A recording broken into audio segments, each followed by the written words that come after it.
GK spirituals பார்வையாளர்களுக்கு எனது பணிவான வணக்கங்கள். இப்போ நம்ம பார்க்க போகிற ராசி வந்து மிதுன ராசி. இந்த மிதுன ராசிக்கு 12ல் குரு வருது.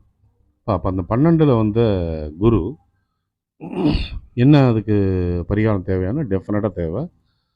சங்கல்பம் பரிகாரம் அவசியம் பண்ணிக்கணும். குரு பயிற்சி உங்கள் வீட்டுக்கு பக்கத்தில் நடக்கிற கோவில்களில் நடக்கிற குரு பயிற்சி நாளில் நடக்கிற விழாவில் நீங்கள் பங்கெடுத்துக்கிட்டு சங்கல்பமோ பரிகாரமோ பண்ணுறது உங்களுக்கு மிகுந்த நன்மையை உண்டு பண்ணும். அதில் எந்த மாற்றமும் இல்லை.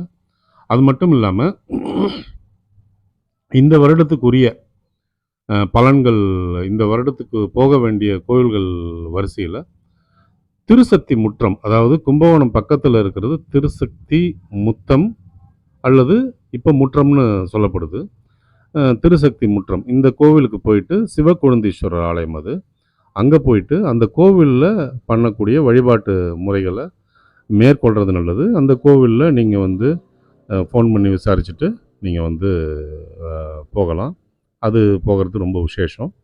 அதன் பிறகு வந்து காஞ்சிபுரம் பக்கத்தில் உள்ள திருமால்பூர், அந்த திருமால்பூரில் வந்து என்ன விசேஷம்னா அங்கே மகாவிஷ்ணு வந்து சிவனை வழிபட்ட ஸ்தலம். தாமரை பூக்களால் சிவனுக்கு அர்ச்சனை பண்ணி அவர் பூஜை பண்ண இடம். இழந்த சக்கராயத்தை பெற இடம்னே ஒரு பெயர் உண்டு. அந்த இடத்துக்கு நீங்கள் வந்து போகிறது விசேஷப்படும். அங்கே வந்து தாமரை பூவில் புஷ்பார்ச்சனை பண்ணுற நிகழ்ச்சி இருக்குது. அதை நீங்கள் பண்ணி இன்னும் சிறப்பாக நீங்கள் கூட்டிக்கலாம். அது சம்மந்தப்பட்ட கோவிலில் நீங்கள் விசாரித்து நீங்கள் போகலாம். ஸோ இந்த 2 வழிபாட்டு முறைகளும் ரொம்ப முக்கியமானதாக உங்களுக்கு இருக்கும்.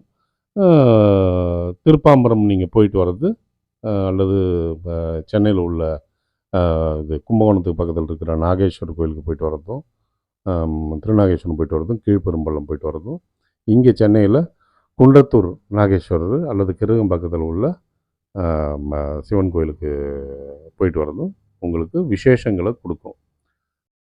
இந்த கோயில்களுக்கு போயிட்டு வாங்க, வாழ்க்கையை வளமாக்குங்க. நன்றி.